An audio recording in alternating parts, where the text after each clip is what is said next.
ACAF. So it's kind of hard to know how to start this video, as I think a lot of you have already been following what's been going on, likely watching cable news during all of this. But I'm going to take a bit of a different angle here, as there is some evidence that's coming out now that shows basically police standing by while Trump lunatics take over the Capitol. So let me start with why this all began. From The Guardian here, vote to certify Biden victory suspended as pro-Trump mob storms Capitol. Trump loyalists object to certification of election results before a joint session interrupted after mob breaches security. So this is what started it all. Basically, Trump supporters, Trump lunatics, deciding that they're going to delay this certification process that will not do anything. Trump lost the election. Whether they have this process, today or tomorrow or the next day, it doesn't matter. Trump lost the election. So I'm not really sure ultimately what the point of this all was. But that was their attempt to stop the process, and they were successful in doing so as they stormed the Capitol.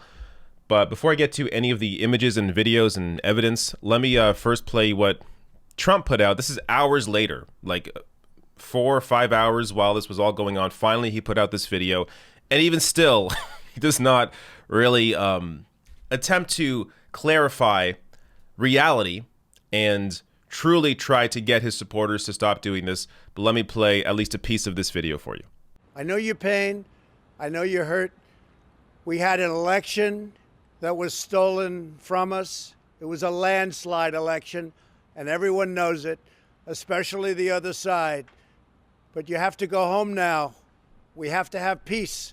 We have to have law and order. We have to respect our great people in law and order. We don't want anybody hurt. It's a very tough period of time. There's never been a time like this where such a thing happened, where they could take it away from all of us, from me, from you, from our country. This was a fraudulent election, but we can't play into the hands of these people. We have to have peace. So go home. We love you. You're very special. You've seen what happens. You see the way others are treated that are so bad and so evil. I know how you feel. But go home and go home in peace. All right, so I just played the whole video for you just in case there was any questions about what Donald Trump said. Here he is claiming that the election was fraudulent. It was a landslide for him. Still not acknowledging reality.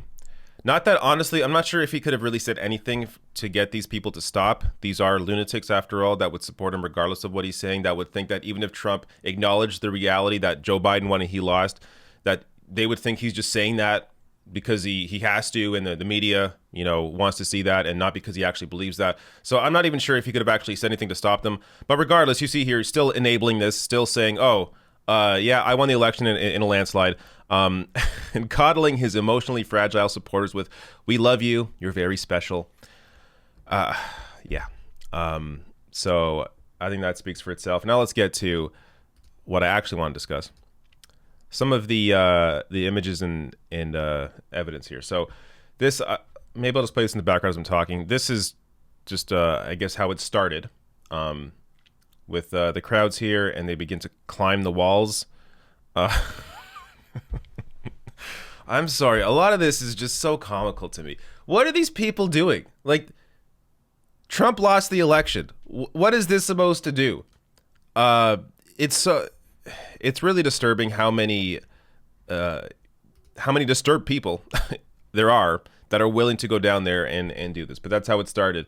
And here you have an example of them getting closer and closer to the Capitol, and I'm not sure why the cops decided to walk away there.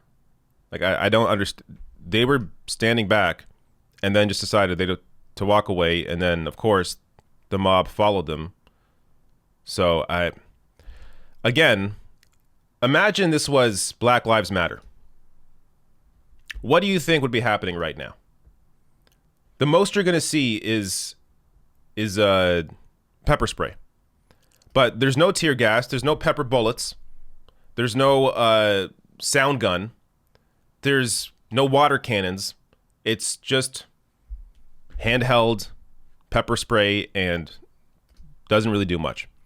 And the mob keeps advancing. Eventually, here's one example of them breaking in through the glass. Again, imagine this was Black Lives Matter doing this. What would the reaction be? So yeah, there was a lot of destruction going on. Destruction of property, which conservatives care so much about more than anything else. But apparently when they're doing it, it's perfectly fine. So here they are. Look at this. Imagine this was any other group. Antifa, Black Lives Matter, just protesters in general. But when it's white MAGA, these white supremacists, apparently they can get away with it. Here they are in the Capitol, flooding the hallways. There's also images of them in various offices, like Nancy Pelosi's office, and hanging around. And I'm going to get to some more images here of them actually stealing things. But yeah, that may have been tear gas, just to clarify here. So maybe eventually police did throw tear gas inside. I don't know. It's kind of hard to tell what's going on. But I will get to some. So before I get to what I was going to say, this is absurd. Yeah. So here they are, looting. I guess it's perfectly cool when they're doing it, but yeah, as the caption says here, we still care about looting, or is that just a target? David Dan tweeting out here, this was a well-filmed, well-photographed event, and it's all physical evidence. So there is, big assumption here, assuming the police do their job in this case and actually move forward to charge these individuals with these actions, with breaking in or stealing things. There is plenty of evidence, as I just showed you. Like, the one thing that conservatives maybe should have been on board for this time was to wear masks, but they didn't, so their faces are plainly out there. Omar Jimenez, who I believe is with CNN, yes, CNN correspondent, tweets out here saying, I saw more arrests during protests in Minneapolis this summer than I have watching people storm the U.S. Capitol. So, yeah, the double standards here is just, it's so obvious. It's in your face. If this were Black Lives Matter, it would be a completely different scenario. Tom King tweeting out here, 5:15 p.m., police presence at the Capitol still incredibly small. You can still walk right up to the door. A few dozen protesters lingering. So, even well into this, police not really around. Now, here's some actual video. And actually, maybe I'll play this full screen for you, just so you can see this closely. Police are squabbling with protesters. Oh, there we go.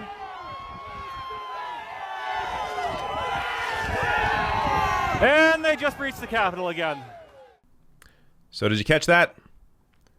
The police just opened the gates. There they are. Right there. They open the gates and just allow the mob to walk right in, getting closer and closer to the Capitol building. They just, not even just stood by and let it happen. They opened the gates for them. It's pretty obvious. Why did they do that? More evidence here. Here they're taking selfies with the mob in the Capitol. Look at this. Look at that. That's a police officer taking a selfie with one of the guys that broke into the building. Yeah. Again, imagine this was Black Lives Matter. Sorry, I'm going to keep saying that because you have to remind yourself how crazy this is. Just the completely different approach there is when it comes to white supremacists. They're allowed because guess what? There's a lot of shared interests here between people that are supposed to be in charge and pushing these protesters away. I shouldn't say protesters, pushing these rioters away, and the rioters themselves. Now, I want to get to one of the great things coming out of this is Democrats actually standing up and fighting back. It's taken 4 years for a Democrat to finally hold Republican enablers accountable. Cori Bush, this is her second day, I believe. Yeah, second day on the job.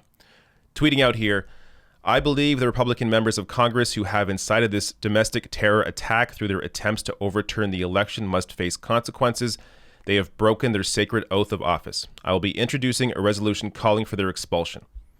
So here is Cori Bush saying that these Republican politicians that enabled this should be expelled.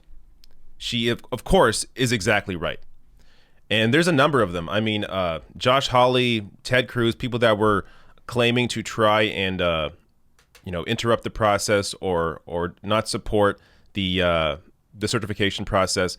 There's a number of them that have done this, and it isn't just Cori Bush standing up against them.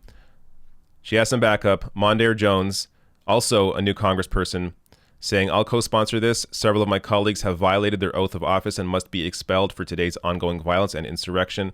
And Marie Newman saying, you're damn right I will, in terms of supporting the Cori Bush's resolution. And I imagine there are more. I just haven't. I'm going to assume that most of the squad's on board. That AOC, Rashida Tlaib, Ilhan Omar will all support what Cori Bush is pushing forward here.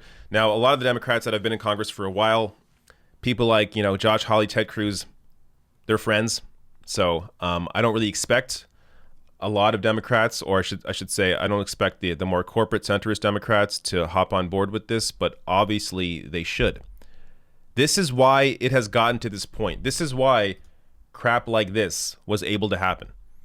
Because of 4 years of just constant enabling and just pointing fingers at Donald Trump as if he was the only issue, when there was everybody around him and the entire GOP supporting him. So you have to hold these representatives accountable. Now, as the title of this video explains, I think it's clear as well that police not only just stood by, but also let this happen. I mean, enable this to happen.